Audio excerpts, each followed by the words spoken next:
سب سے پہلے خبر شامل کرتے ہیں۔ چین اور پاکستان کے درمیان ML1 کے فریم ورک اور شاہراہ قراقرم کی ری الائنمنٹ سمیت مفاہمت کی یادداشتوں پر دستخط ہو گئے۔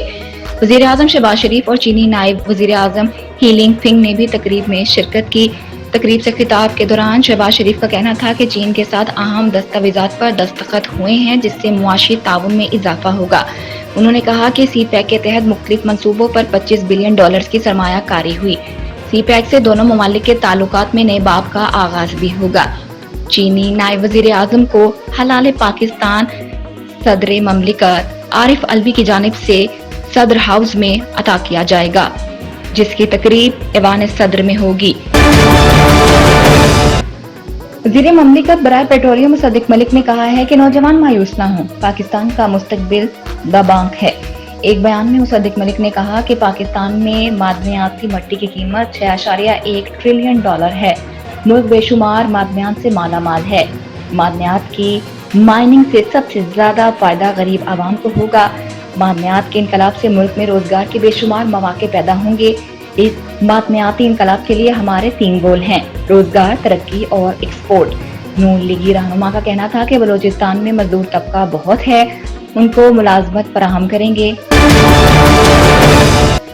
وفاقی وزیر برائے ماحولیاتی تبدیلی سینیٹر شیری رحمان نے پاکستان پیپلز پارٹی کی جانب سے چین پاکستان اقتصادی راہداری منصوبے سی پیک کی 10ویں سالگرہ کی تقریبات میں شرکت کے لیے آئے چینی نائب وزیر اعظم ہی لینگ فنگ کا پرتپاک خیر مقدم کیا۔ وفاقی وزیر نے کہا کہ ہمیں پاکستان اور چین کے درمیان پائیدار دوستی پر فخر ہے، جس کی بنیاد شہید ذوالفقار علی بھٹو اور چیئرمین موزے تانگ نے رکھی۔ ان کا کہنا تھا کہ ہمارے لیے سی پیک ایک قابل فخر منصوبہ ہے جس کا سہرا صدر شی جن پنگ اور آصف علی زرداری کو جاتا ہے۔ انہوں نے بتایا کہ صدارت کا عہدہ سنبھالنے کے بعد آصف علی زرداری نے اپنا پہلا سفارتی دورہ چین کا کیا تھا تاکہ شہید ذوالفقار علی بھٹو اور بی بی شہید کے قائم کردہ دو طرفہ تعلقات کو مضبوط کیا جا سکے۔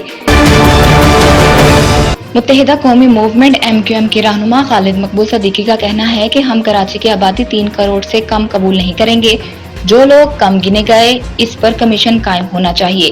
خالد مقبول صدیقی نے کراچی میں پریس کانفرنس کرتے ہوئے کہا کہ کراچی کی آبادی کو ٹھیک سے گنا جائے، بصورت دیگر مردم شماری کو نہ شہری مانیں گے اور نہ ہی MQM مانے گی۔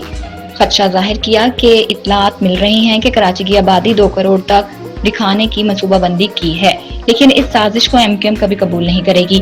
یہ مردم شماری ہے، ایسے میں اس پر بیٹھ کر منصوبہ بندی نہیں کی جا سکتی۔ وفاقی وزیر توانائی خرم دستگیر نے کہا ہے کہ حکومت نے سسٹم میں نئی بجلی شامل کی جس سے لوڈ شیڈنگ کی صورتحال بہتر رہی۔ اسلام آباد میں پریس کانفرنس کرتے ہوئے خرم دستگیر نے کہا کہ سابقہ حکومت نے بجلی کے منصوبوں کو تاخیر کا شکار کیا، لیکن موجودہ حکومت نے 5063 میگا واٹ نئی بجلی سسٹم میں شامل کی جس سے اس سال پورے ملک میں لوڈ شیڈنگ کی صورتحال بہتر رہی۔ مزید کہا کہ ہم نے ایران سے جیوانی کو 100 میگا واٹ بجلی فراہم کرنے کا معاہدہ کیا اور بجلی فراہم کی۔ تھرکول سے 1980 میگا واٹ بجلی سسٹم میں شامل کی گئی۔ وفاقی وزیر اطلاعات مریم اورنگزیب کا کہنا ہے کہ وزیر اعظم شہباز شریف نے ابھی تک نگراں وزیر اعظم کے لیے کسی امیدوار کو منتخب یا مسترد نہیں کیا۔ اپنے بیان میں ان کا کہنا تھا کہ نگراں وزیر اعظم کی تقرری آئین میں طے شدہ طریقہ کار کے مطابق ہوگی۔ وزیر اعظم موزوں ترین امیدوار کے لیے تمام اتحادی جماعتوں سے مشاورت کریں گے۔ نگراں وزیر اعظم کے تقرری کے لیے وزیر اعظم شہباز شریف مسلم لیگ نون کے قائد نواز شریف سے رہنمائی بھی حاصل کریں گے۔ مزید کہا کہ اتحادیوں سے مشاورت کے بعد وزیر اعظم اپوزیشن لیڈر سے بھی مشاورت کریں گے۔